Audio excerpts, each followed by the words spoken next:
때까지 하리이까. 여호와 내 하나님이여 나를 생각하사 응답하시고 나의 눈을 밝히소서. 두렵건대 내가 사망의 잠을 잘까 하오며 두렵건대 나의 원수가 이르기를 내가 그를 이겼다 할까 하오며 내가 흔들릴 때 나의 대적들이 기뻐할까 하나이다. 나는 오직 주의 사랑을 의지하여 싸우니 나의 주의 구원을 기뻐하리이다. 나같이 내가 여호와를 찬송하리니 이는 주께서 내게 은덕을 베푸심이로다. 아멘. 찬송. 하나님은 너를 만드신 것.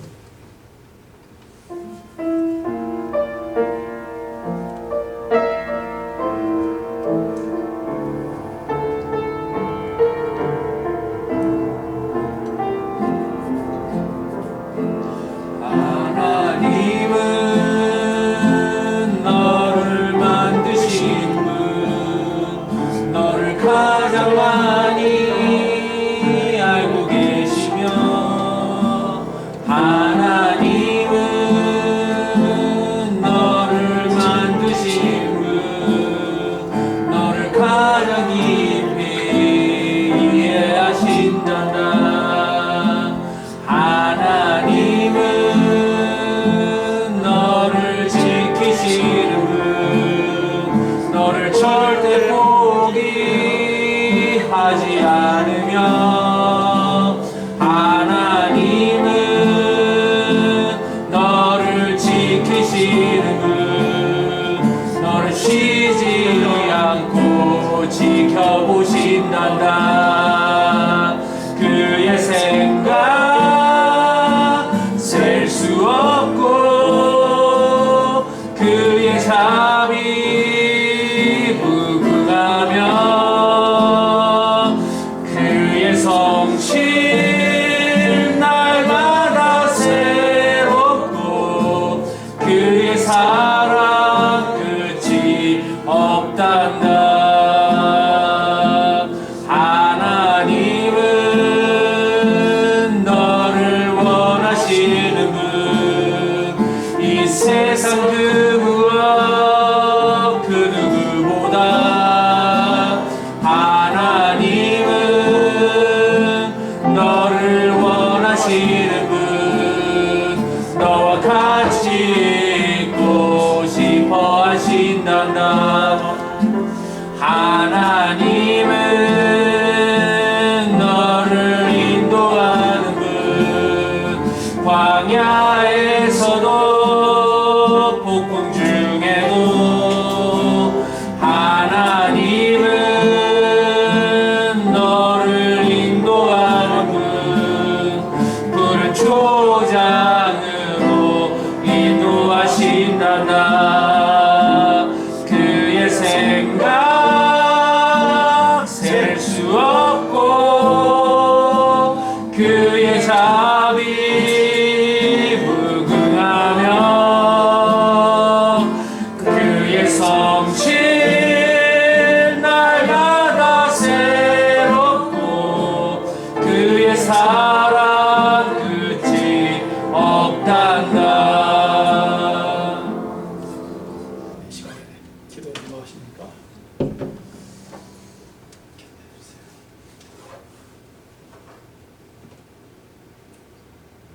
자비로운 주님, 우리의 기도를 들으소서. 창조주 하나님, 산이 흔들리고 바다가 부딪힐 때에도 당신은 우리와 함께 계십니다. 아멘. 당신은 우리와 함께 계십니다. 흔들리지 않는 당신을 의지하고 당신의 자비와 당신의 선하심을 구하며 부르짖습니다. 주여, 우리는 당신을 찾습니다. 당신이 사랑하시는 토끼와 시리아의 영혼들을 위해 지진의 중심에 있는 이들과 묘진의 봉위에 있는 사람들을 위해 죽음을 애도하는 사람들과 실종자를 찾는 사람들, 그리고 구조와 회복을 위한 가슴 아픈 일을 하는 사람들을 위해 그들이 찾는 사람들과 찾을 수 없는 사람들을 위해 우리는 변치 않는 당신께 부르짖습니다. 산이 흔들리고 두려움에 사로잡혀 있지만 그럼에도 우리는 당신께 부르짖습니다. 우리가 어디에 있든 어떤 목소리로 소리치든 당신께서 우리를 들으시리라는 것을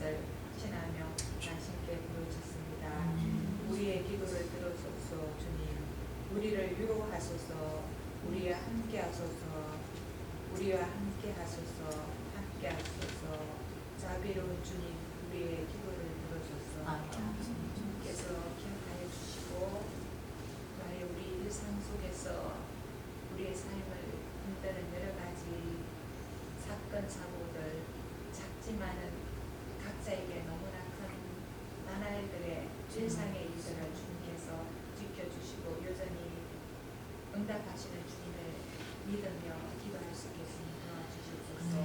이 만남의 교회와 또 속한 식구들과 또 이웃들 함께 드려지는 모든 예배 속에 주님께서 홀로 영광 받아주셔서 우리가 우리를 돌아보며 우리 죄를 회개하고 하나님을 기억하고 하나님의 자비로우심을 의지하여서 우리가 당한 모든 이 세상의 일들을 하나님께 올려드립니다. 주님 받아주시고 우리의 기도에 응답하여 주시옵소서. 구하지 못한 모든 사소한 일들도 주님께서 친히 응답하여 주실 것을 믿으며 우리를 죄에서 구원하여 주신 우리 주 예수 그리스도의 이름으로 만들어 기도드립니다. 아멘.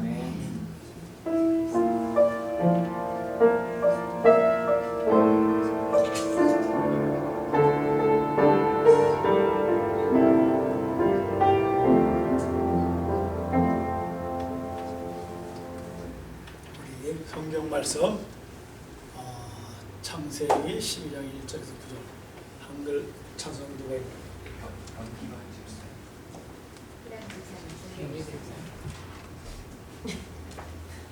주께서 아브라함에게 말씀하셨다. 너는 내가 살고 있는 땅과 내가 난 곳과 너의 아버지의 집을 떠나서 내가 보여주는 땅으로 가거라.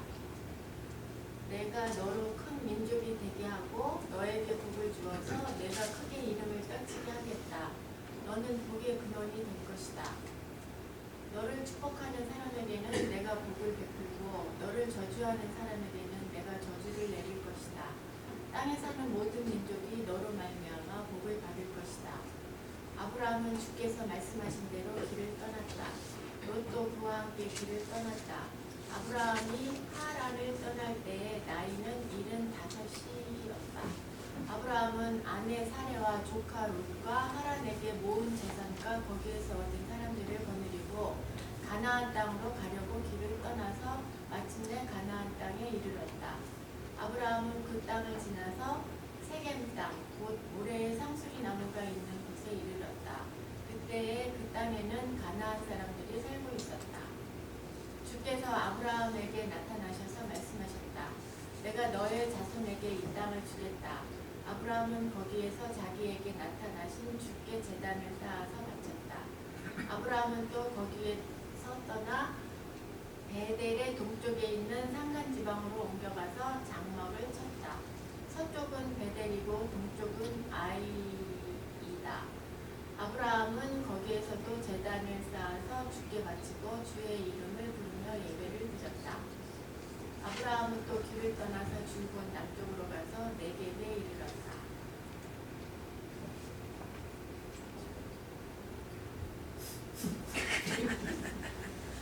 Now the Lord said to Abram, "Go from your country and your kindred and your father's house to the land that I will show you. And I will make of you a great nation, and I will bless you and make your name great, so that you will be a blessing. I will bless those who bless you, and him who dishonors you I will curse. And in you all the families of the earth shall be blessed." So Abram went, as the Lord had told him, and Lot went with him. Abram was 75 years old when he departed from Haran. And Abram took Sarai his wife and Lot his brother's son and all their possessions that they had gathered and the people that they had acquired in Haran, and they set out to go to the land of Canaan. When they came to the land of Canaan, Abram passed through the land to the place at Shechem by the oak of Moreh. At that time, the Canaanites were in the land. to Abram and said, "To your offspring I will give this land." So he built there an altar to the Lord, who had appeared to him. From there he moved to the hill country on the east of Bethel, and pitched his tent, which Bethel on the west and on the east. And there he built an altar to the Lord and called upon the name of the Lord. And Abram journeyed on, still going toward the Negev.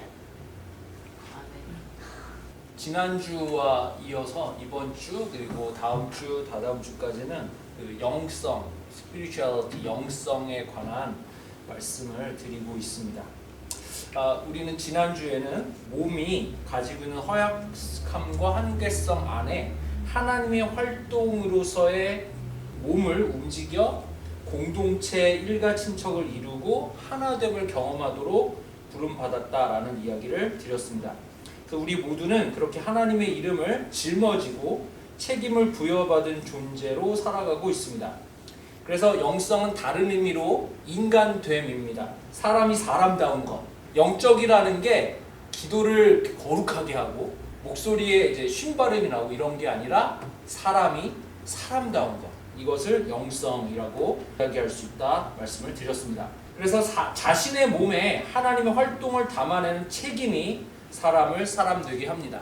다음으로 조금 더 입체적으로 그 이야기를 입체적으로 한 걸음 더 나아가 볼까 합니다. 오늘 말씀을 통해서 먼저 우리는 창세기가 언제 쓰여졌는지 한번 생각해 볼 수 있겠습니다. 보통 우리가 알고 있기로는 모세가 썼으니까 모세 시대에 쓰여졌을 것이다 라고 생각하고 있지만 그렇게 되면은 여기 갈대아 우르라는 지명이 나오죠. 그 갈대아 우르라는 지명이 바빌론 시대 때 쓰여지던 지명이고 모세 시대 때는 그런 지명이 안 나타납니다. 그 이야기는 뭐냐 이런 거예요. 우리가 서울을 서울로 알고 있는 거는 얼마 안 됐죠, 그죠?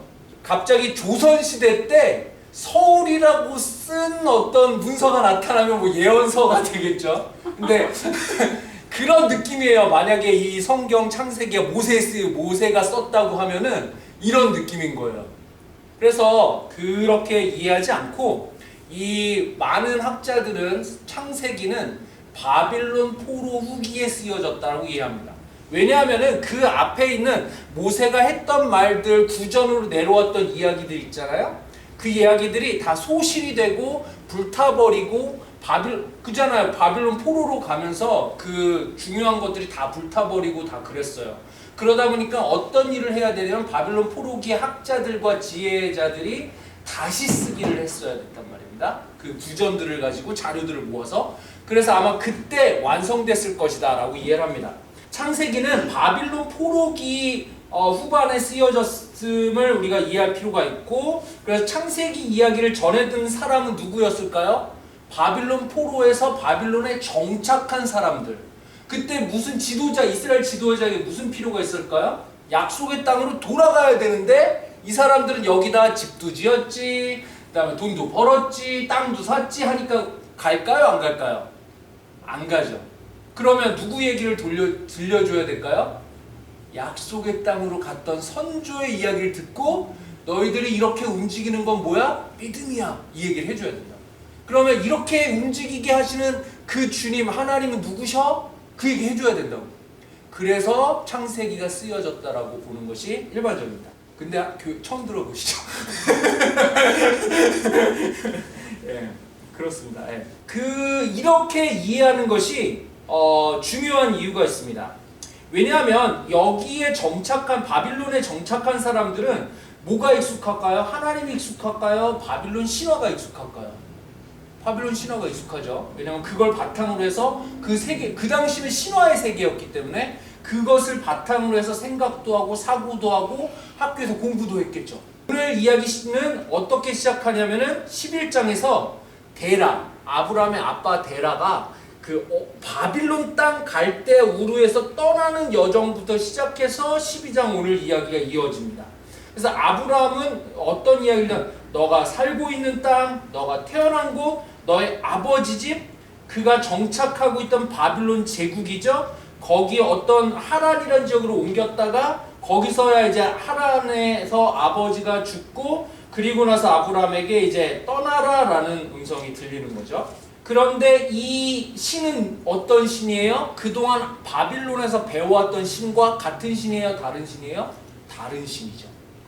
이 다른 신인데 알려진 신입니까? 안 알려진 신입니까? 아브라함의 입장에서 안 알려진 신입니다.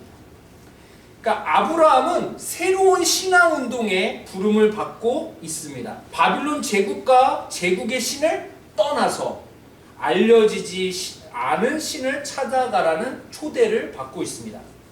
그래서 이와 같이 우리 성서 전체에서 하나님께서 초대하시는 것이요, 하나님을 알아서 초대하는 것이 아니라 그 알아가는 여정으로 초대하는 것이죠. 알려지지 않은 하나님을 알아가는 여정으로 초대하고 있습니다. 그 하나님은 어떤 하나님이냐면은 제국으로부터 등지고 미지의 세상. 혹시 우리 딸들 기억할지 모르겠는데 주제가 뭐지? Into the unknown.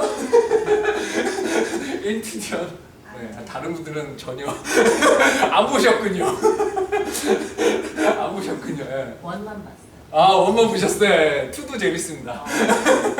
거기 주제가 Into the unknown이에요. Into the unknown. 네. 그 우리 주님께서 어디로 초대하십니까? Into the unknown. 네. 네. 그런데 이게 무엇을 떠나서 어디로 가느냐가 중요합니다. 어디를 떠나요? 제국 바빌론을 떠나는 거예요. 제국의 신을 떠나 유목민의 신으로, 제국의 신을 떠나 알지 못하는 신으로 넘어가는 거예요. 여러분, 우리 하나님은요, 중앙에서 밀려난 주변인들에게 일어나는 신앙운동으로 초대하고 계십니다. 아브라함은 왜 떠났을까요? 자녀가 없었어요. 앞에 보면 자녀가 없었어요. 같이 떠난 롯은 누구예요? 아빠가 없었어요. 거기서 잘 정착하는 사람들은 떠나기 힘들어요. 근데 아브라함과 롯은 거기 정착할 마음이 한번 뭔가 도전을 해볼 수밖에 없는 상황이었어요. 왜냐하면 거기서 자녀가 없는 저주받은 가족이었고, 아빠가 없는 보호자가 없는 사람이었고, 그러니까 떠나도 뭐예요? 뭐 믿져야 이득이다 이러고 움직이는 거죠. 우리 신앙을 어떻게 시작했어요? 다양한 이유로 시작했습니다. 다양한 이유로 시작했어요. 여기서 하나님을 알고 믿으려고 시작한 사람 있어요? 잘 없어요. 친구 따라가고 아빠 따라가고 어쩌다 가고 인형극 보러 가고. 저는 인형극 보러 교회 처음 갔어요. 교회 그 학교 끝나고 나왔는데 저기 뭐야 그 교회 주일학교 선생님들 인형극 한다고 막 오라고. 한번 가볼까? 그러고 갔어요. 그러고 처음 교회 가서 한 일이 거기 있는 형하고 싸우는 일이었어요. 이러고 교회 처음 발걸음. 그리고 아빠가 목사가 태어났더니 가끔 가다가 죽을 뻔하고 살아나서 이렇게 가는 분들도 계시지만 다양합니다. 모두가 다 이렇게 믿어서 이렇게 가는 게 아니에요. 하지만 우리 모두는요, 중앙에서부터 멀어진 주변에 있을 때 어떤 부름을 받습니다. 그리고 나서 하나님이 약속해 주신 것은 내가 보여준 땅으로 가면 큰 민족과 명성을 약속하고 움직이게 되죠. 매력적인 것이었죠, 아브라함에게는. 그러면서 아브라함에게 최종적인 것은 뭐라고 말씀하십니까? 너는 복 그 자체가 될 것이다 라고 선언하십니다. 이 복은 존재적인 복이고 하나님의 의지가 그 사람을, 아브라함을 복이 되게 할 것입니다. 우리가 성서를 읽을 때 하나님이 명령하시는 것이 있습니다. 뭐뭐 해라, 뭐뭐 해라, 뭐뭐 해라 이렇게 할 것이 있습니다. 그거를 여러분이 어떻게 이해하시면 좋은가 하면은, 너는 뭐뭐 해라 라는 것을 율법으로 이해하시면은 성서를 읽기가 어려워지십니다. 그렇게 이해할 것이 아니라 기본적으로 십계명 같이 뭐 해라 라고 하는 것은 나는 너를 이렇게 하도록 만들 것이야, 이렇게 이해하시면 돼요. 하나님의 열심이 들어가 있는 것이에요. 거기에는 하나님이 우리를 향한 마음이 들어가 있는 것입니다. 마찬가지로 너는 복의 근원이 될 것이다 라는 선포는 뭐예요? 나는 너를 복의 근원이 되도록 할 것이다, 이런 얘기예요.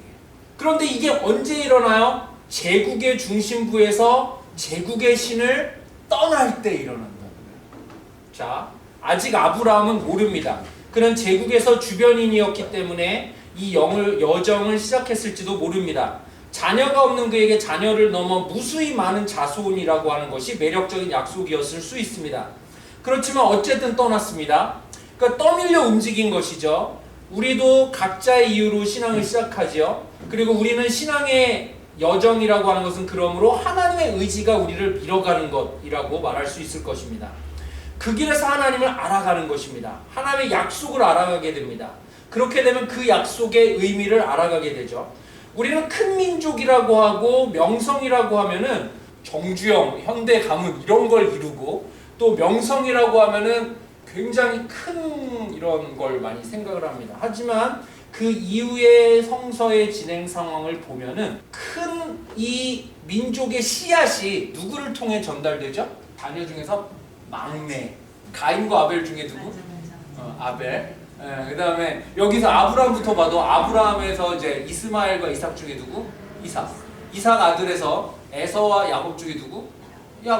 야곱의 아들들 많은데 그 중에서 그 시점에서 제일 막내였던 요셉한테 사랑이 많이 가죠.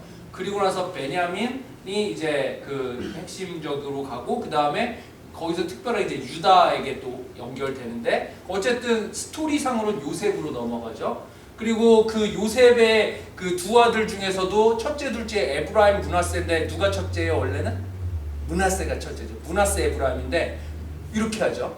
그래서 누구한테 넘어가요? 동생 에브라임. 왜 그랬을까요? 이 얘기 하고 싶어서. 그 다음에 예수님은 왜 굳이 첫째, 둘째 비유를 들어서 첫째들의 마음을 아프게 하셨을까요? 이 스토리가 연결이 됩니다. 네.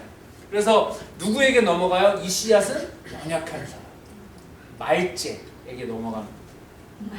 네. 말제에게 넘어가는 이야기예요. 그래서 가장 큰 민족이라고 하는 것의 씨앗은 가장 연약한 이들을 통해서 계승되는 하나님 활동의 방식이며 소망입니다. 그리고 명성은 이 소망의 씨앗이 세상 가장 깊숙한 곳, 낮은 곳으로, 사람들이 닿지 않는 곳으로 가는 소망이에요. 그러니까 명성이 세상 다 안다는 것이 뭐냐면은 사람이 안 가는 곳으로 이야기가 들어가야 다 가는 거죠. 그러면 이 명성은 어떤 명성이에요? 낮은 곳으로 내려가는 소망인 거예요. 이 명성은 유명해지는 게 아닌 거죠. 실제로 아브라함의 복은 그런 복입니다. 이 아브라함이 이 이야기를 받은 다음에 아브람이 아불라함으로 바뀝니다. 아브람의 뜻은 뭐예요? 그냥 한 집의 아빠. 근데 아불라함은 all nation, 모든 민족의 아버지. 이름이 바뀌게 돼요. 언제 바뀔까요? 굉장히 열심히 살았을 때, 기도 2시간씩 할 때. 2시간 짧죠?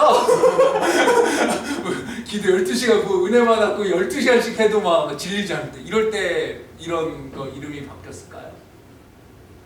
언제 바뀌냐면은 이스마엘을 낳고, 이스마엘을 낳았으니까 사라가 불편하잖아요. 이스마엘 쫓아내고, 그러고 나서 막 고심하다가 한 몇십 년 동안 하나의 음성도 하나도 듣지 못하고, 자, 이걸 한마디로 표현하면은 폼 빠졌을 때, 그러니까 폼이 완전 안 날 때, 되게 폼이 빠졌을 때, 그때 갑자기 하나님이 나타나더니 감정이 별을 봐라. 이렇게 몇 마디에 나누시더니 너는 아브람이 아니라 아불라함이다. 하나님이 우리의 인격을 정말 그 품으셔서 변화를 가져오실 때 언제예요? 우리가 가장 폼 빠졌을 때, 우리가 가장 연약하고 허약한 자신을 발견할 때, 그때 하나님이 우리의 이름을 바꾸십니다. 왜요? 그때에 우리가 낮은 곳으로 움직일 수 있는 준비가 될 수 있기 때문이죠. 우리의 마음은 허약하고 한정된 시간을 가진다는 것을 우리가 인식하기 시작할 때에 내 옆에 누군가가 내 삶으로 들어올 수 있는 공간을 열어놓을 수가 있게 되는 것입니다. 오늘 말씀을 정리하겠습니다. 세상은 하나의 힘으로 통치하기 위해 강한 신을 사람들에게 보여왔어요. 사실 기독교는 4세기 이후로 그것에 이용됐어요. 4세기 이후로 그래서 그거를 학자들은 크리스텐덤이라고 합니다. 식민 지배를 위한 이용을 위해서 하나의 강력한 신을 세워놓는 거죠. 그리고 황제가 있었고, 물론 그 이후의 시대 황제는 없었지만 그 기독교를 가진 나라가 있었죠. 그 영국, 미국 이렇게 넘어오면서 그 나라가 세계를 이렇게 했죠. 자, 그러면서 원 트루 갓 막 이렇게 얘기합니다. 그 제국의 신이 우리 성서가 말하는 하나님이 아니라, 우리 하나님은 움직이시는 하나님이십니다.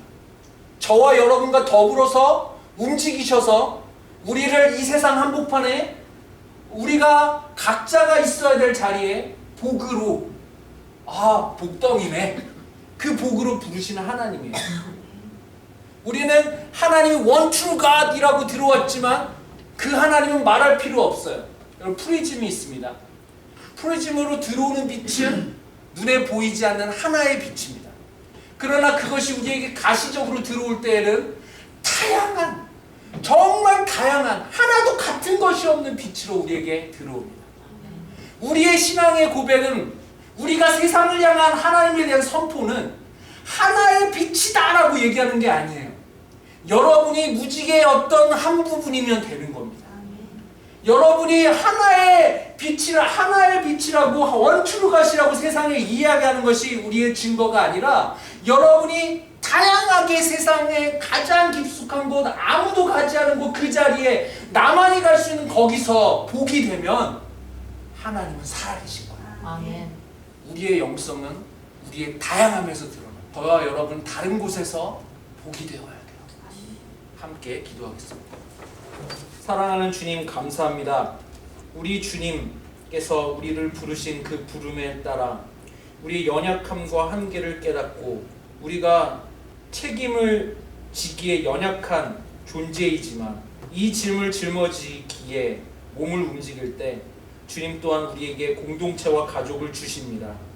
우리가 어깨동무하고 이 세상 한복판 가운데 우리가 있어야 될 고유의 자리를 찾아갈 수 있는 저희들 될 수 있도록 도와주시고, 주님께서 부르시는 그 부름에 한 걸음씩 옮길 때에 주님을 좀 더 알아가고 그 마음을 이해해 갈 수 있도록 도와주세요. 아멘. 감사드리며 예수님의 이름으로 기도드립니다.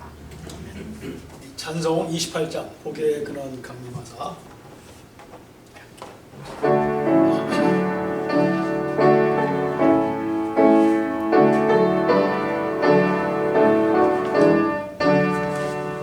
복의 근원 강림하사 찬송하게 하소서.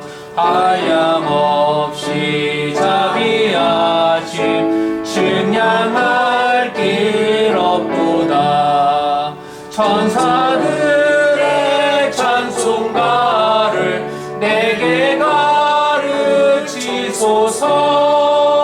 구속하신 그 사랑을 항상 찬송합니다.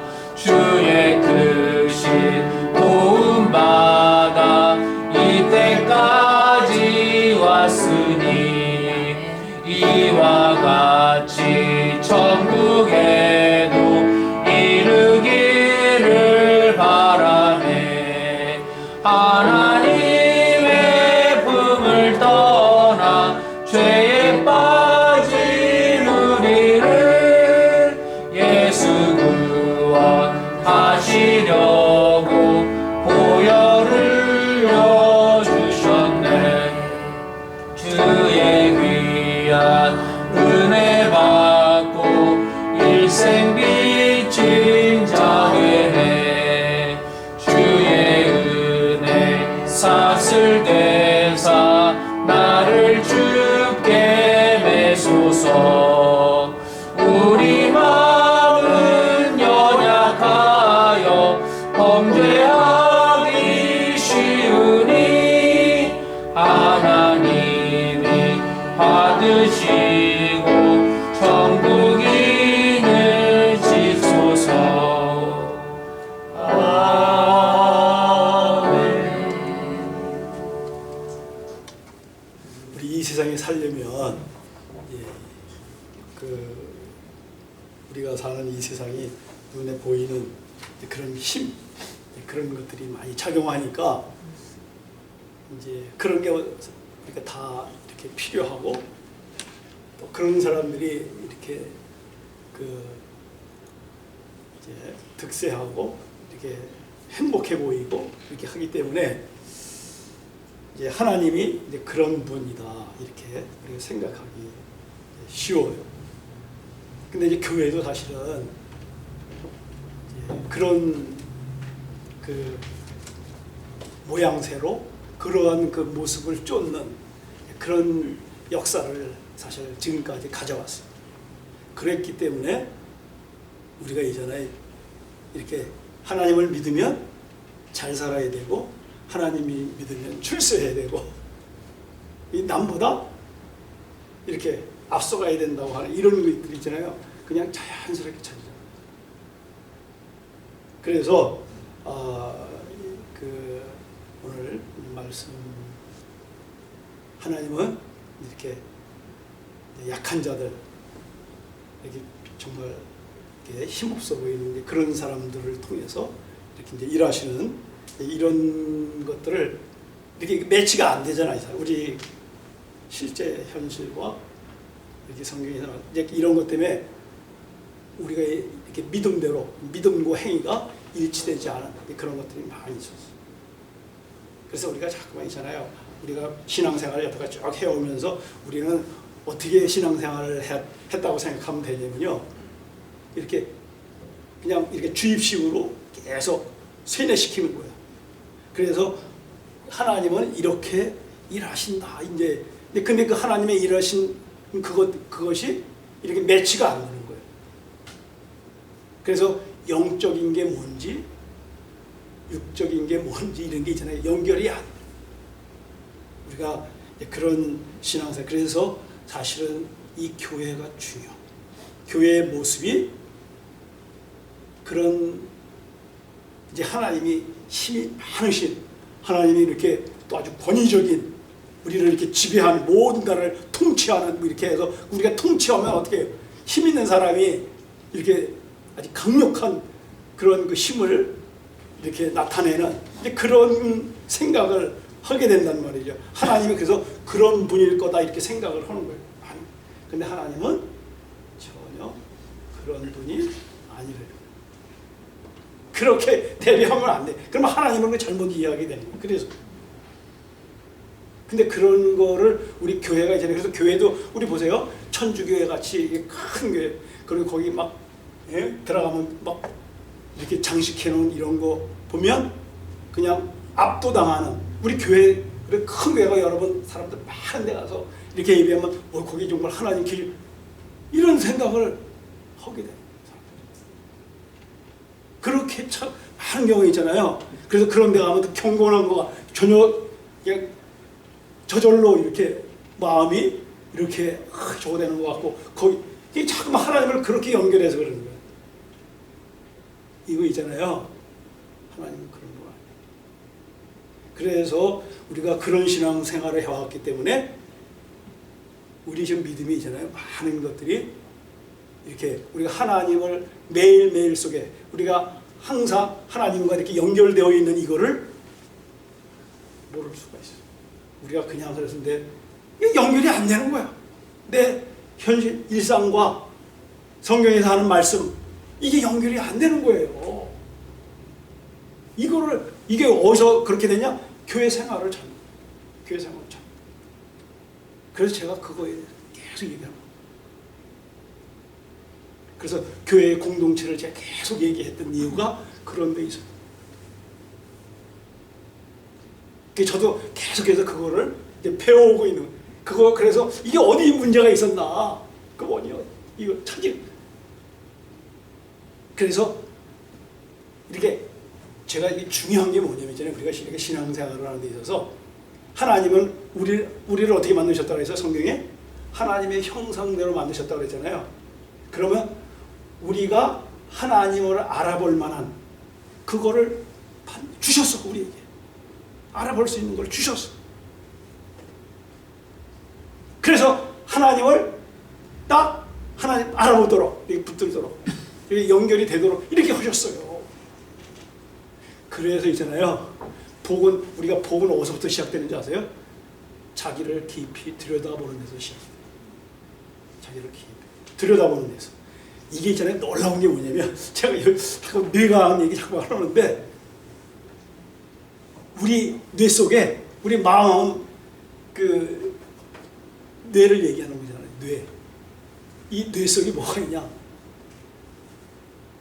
하나님이 우리 여기 뇌 계능 속에 그 신경계 속에 자기를 들여다보는 그 자기 정보 처리하는 이게 있어요. 이게 자기를 들여다보는 그걸로만 거기에 들어가잖아요. 그거를 깊이 한 사람만이 있잖아요.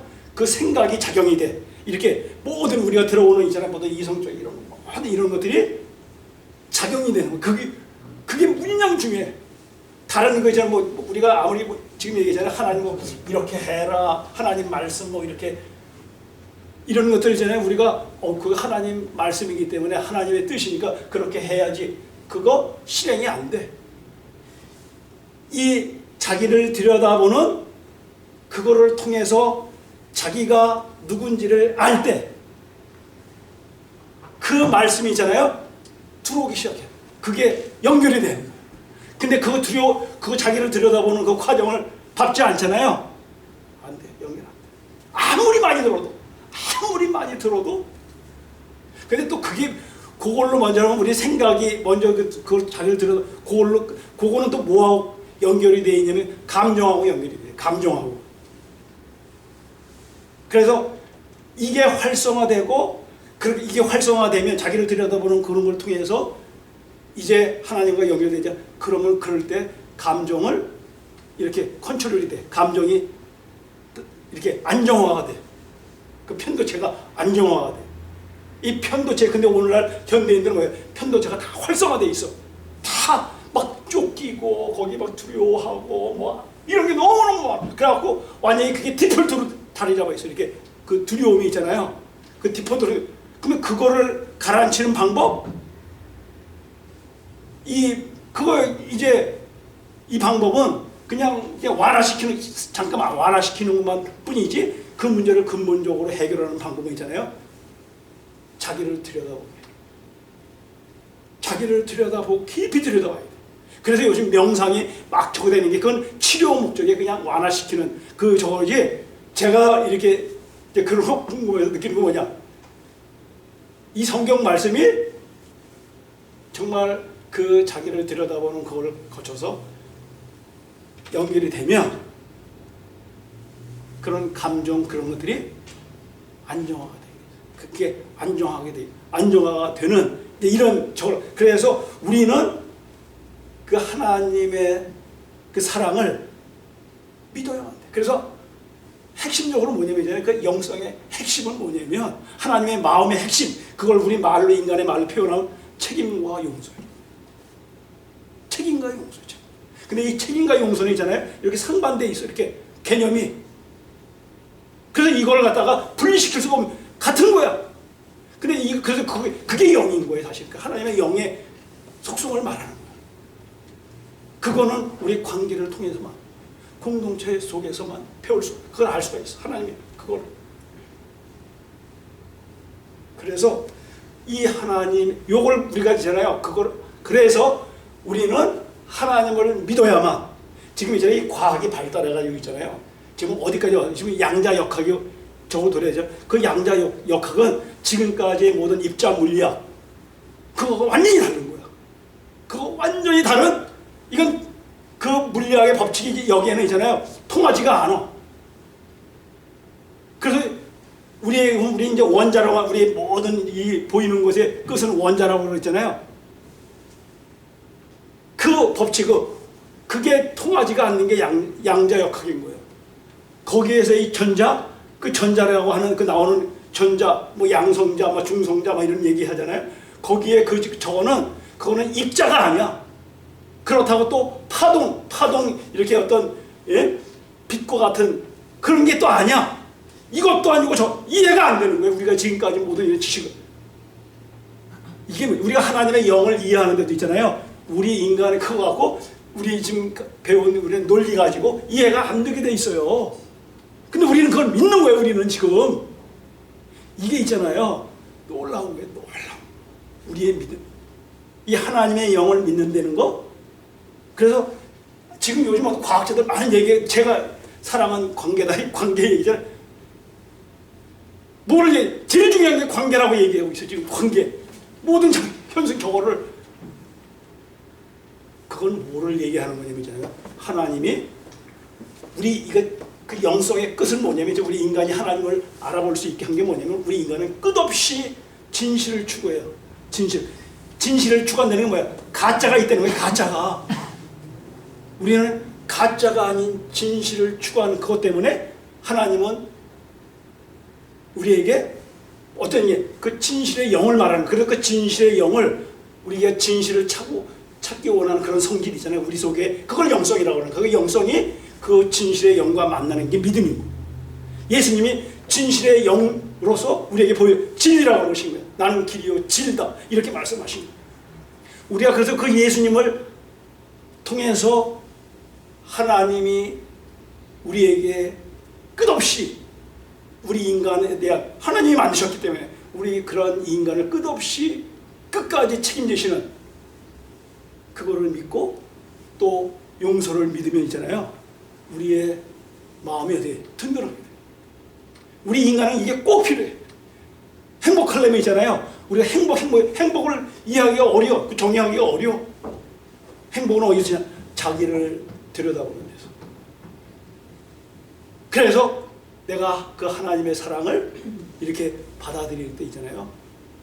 우리는 이 세상에서 사람답게 살아갈 수가 있는. 그래 하나님의 말씀도 그럴 때 들어. 하나님의 그거 알아가려고 이제 우리에게 교회 주시고. 그러니까 우리 자꾸 이 세상 힘과 이렇게 연결을 시키려고 하면 안 된대. 그래서 모쪼록 우리가 이렇게 교회 와서 이렇게 하나님의 말씀을 듣고 우리가 또 이제 우리 관계를 맺는 이런 이제 그 생활을 해가면서 우리 일상 속에서 하나님이 우리와 함께 하신다는 거, 나와 지금 연결돼 이거를 실감하게 돼. 그거를 알게 되면 우리는 어떻게 이제 행복한, 그래서 다른 사람에게 우리 속에 있는 그게 있잖아요. 흘러나가게 되는 이런 삶을 살 수 있게 된다고. 우리 이런 은혜를 생각하면서 이 성찬에 참여할 수 있기를 바랍니다. 기도하겠습니다. 거룩하신 하나님 감사합니다. 저희들을 하나님의 자녀로 불러주시고 이제 하나님의 말씀을 통해서 저희들이 누구인지, 우리에게 뭐가 필요하고 우리가 의지해야 할 것이 무엇인지 이제 알게 해주시는 거 감사합니다. 하나님, 저희들에게 주의 몸된 괴를 통해서 그 사랑을 알게 하시고 끝없이 그 사랑을 찾고 구하고 이제 의지할 수 있도록 저희들을 권고해 주시는 거 감사합니다. 저희들뿐만 아니라 우리의 이웃에게도, 하나님을 모르는 사람들에게도 이 사랑이 이제 나누어지고 이렇게 함께 갈 수 있도록 일과 하나로 연결되는 이 놀라운 하나님의 사랑을 알 수 있도록 주님 저희들을 사용해 주옵소서. 예수 그리스도의 이름으로 축사올려옵나이다. 아멘.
다시 한번 기도하고 예배 마치도록 하겠습니다. 이제는 우리 주 예수 그리스도의 은혜와 하나님 아버지의 극진하신 사랑과 성령의 교제에 교통하신 오늘 예배를 드리고 주의 사랑을 늘 가슴에 품고 그 사랑을 따라 살기를 원하는 저희들 모두 위에 이제로부터 영원까지 함께해 주시옵시기를 우리 구주 예수 그리스도의 이름으로 간절히 축원하옵나이다. 아멘.